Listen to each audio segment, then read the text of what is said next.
Hello, I am back. You know, one of the most interesting things about being neurodivergent, and I think one of the things people don't understand is sometimes when we're doing something really complicated, we have to walk away and don't let us play video games. Don't let us do anything else that's interactive. But like just visit the bathroom and look in the mirror and sit on the toilet whether you go or not. You're in another space, and then you come back and it's like your brain is reset. And I don't know how to edit yet, so that will come in time. But so that's sometimes what I have to do. And here I am back with less coffee in my cup, but that's okay. Had an Ollie come over and try to change things up again, and So what do we got going on here? We've got flowers and dogs and houses, you know.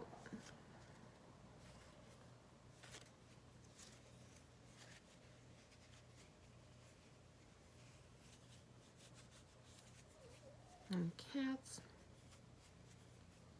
and fires and foxes and a broken cabinet and a pig in a trough. And I'm gonna sneeze in a minute, and a bear in the woods. Bless us. Ooh, might be a second. Thank you. Bless us. Bear in the woods and I looking in. And a broken TV. Sometimes this broken TV just looks like a broken home to me. Maybe somebody's past looking back in as they're trying to have something nice.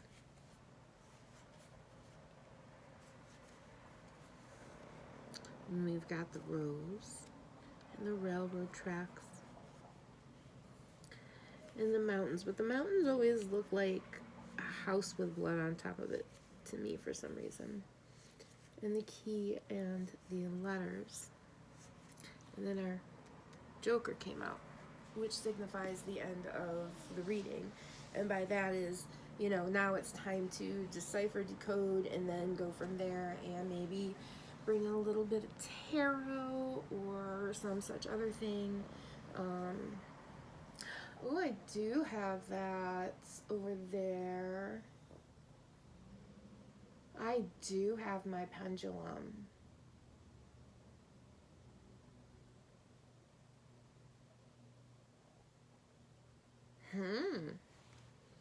That's an interesting idea on its own.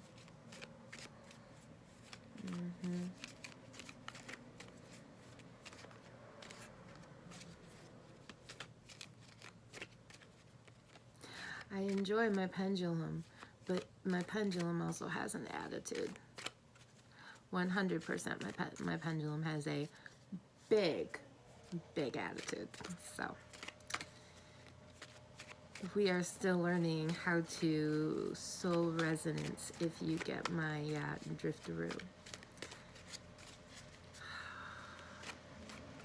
Talk about a channel for the neurodivergent who watch anime. I was watching Soul Eater last night. I love that show. Oh, Four of Hearts, number 17. The fish is the emblem of riches through stocks, but if distant, it foretells failure and disaster. Okay.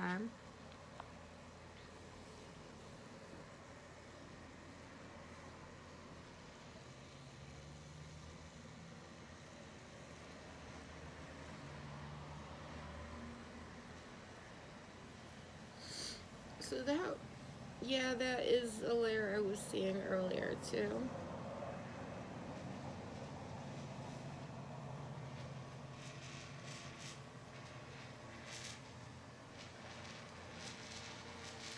Where everything is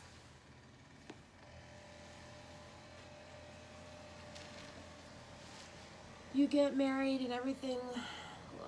Yeah, see, the bride is on the bottom. The bride and the king.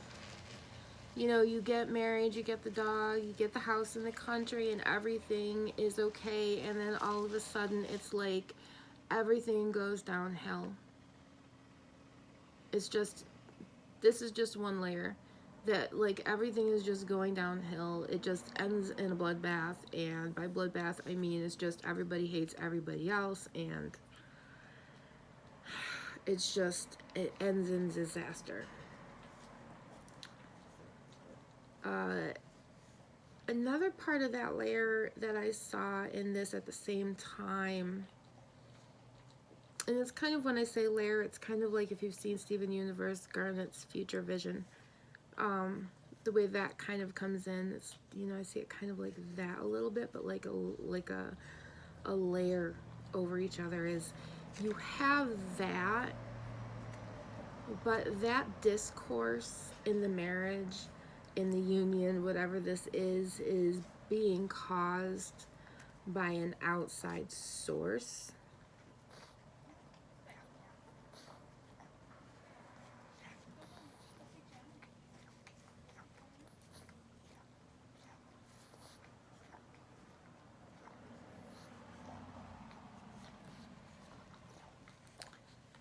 And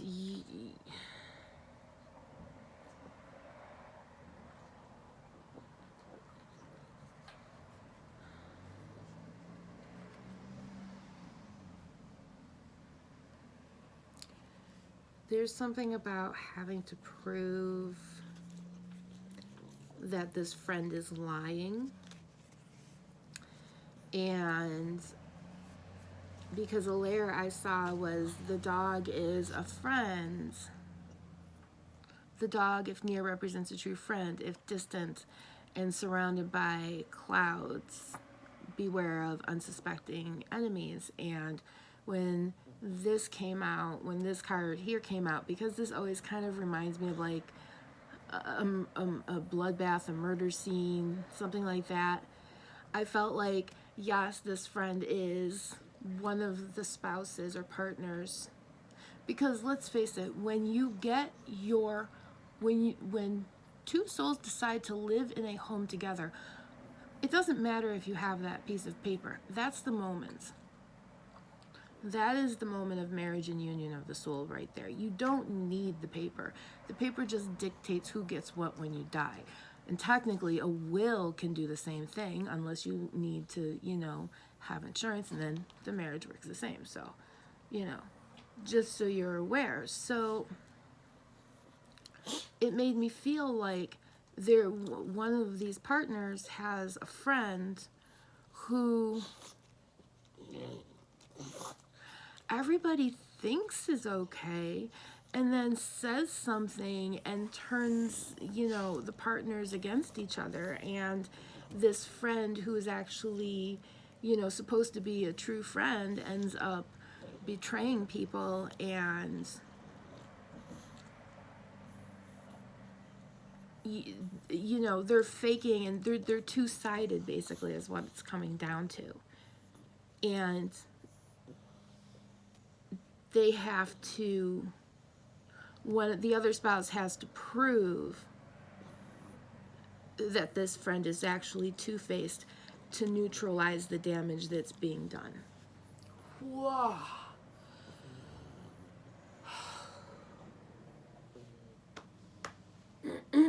Yeah, it took a lot to get out. So that was what I was seeing in the beginning too. And like I said before, I love how this kind of, like, I'm clueless in the beginning. Like, I can get this, that, and little things, but, like, I'm not really getting the full picture. And I'm even, like, doubting myself in the beginning, going, okay, yeah, I see that, but I'm going to put it aside because I don't know what it means. And then when the rest of the cards comes out, it's like, okay, yeah, that does work. And by work, I mean it makes sense, and I can articulate it better.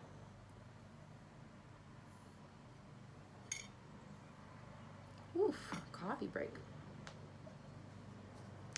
Yes, I am one of those weird people that will drink cold coffee as it's hot to cold. Might take me, you know, 8 hours to drink that coffee, but I'll drink it hot to cold. I just love it.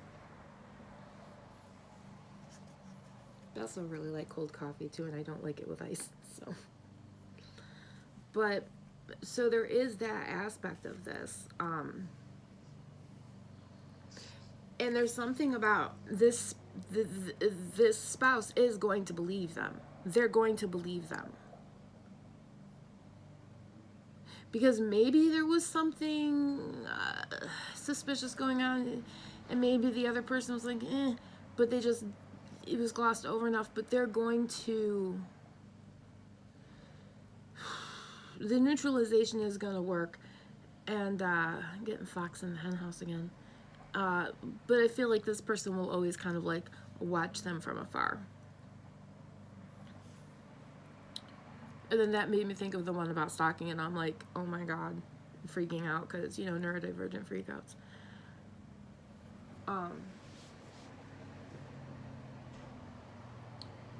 So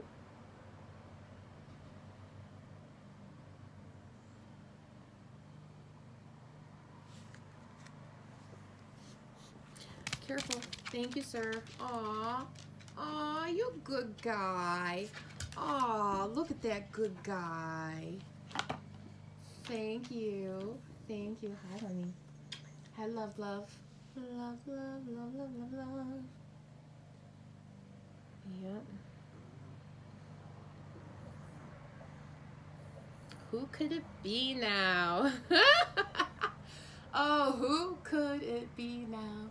Like, which one of them is this? Like, what is that? What is that? What is that?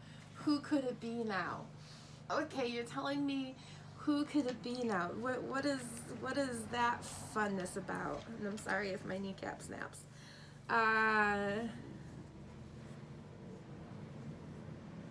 Who could it be now?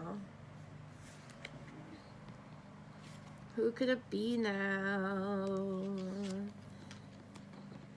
You know who it is. Doug, leave it.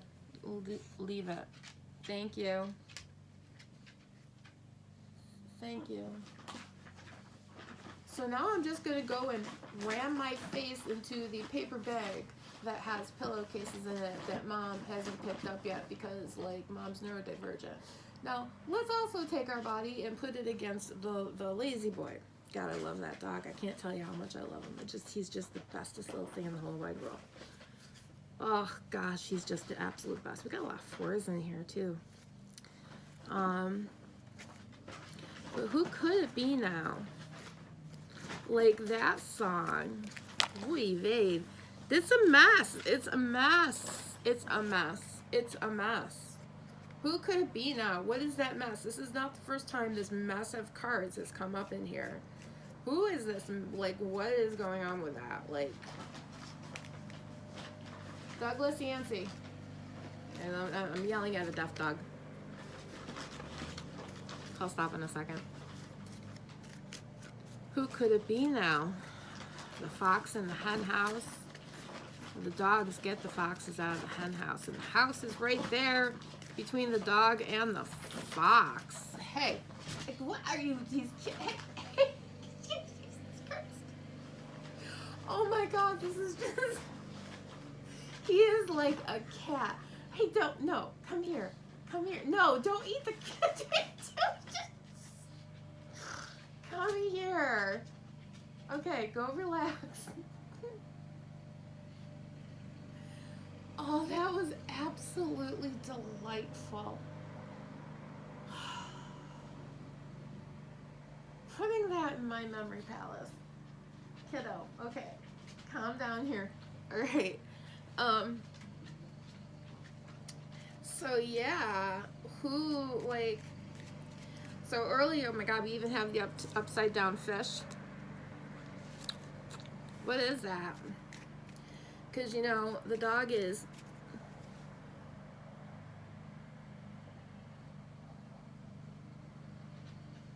Because the dog is keeping track of...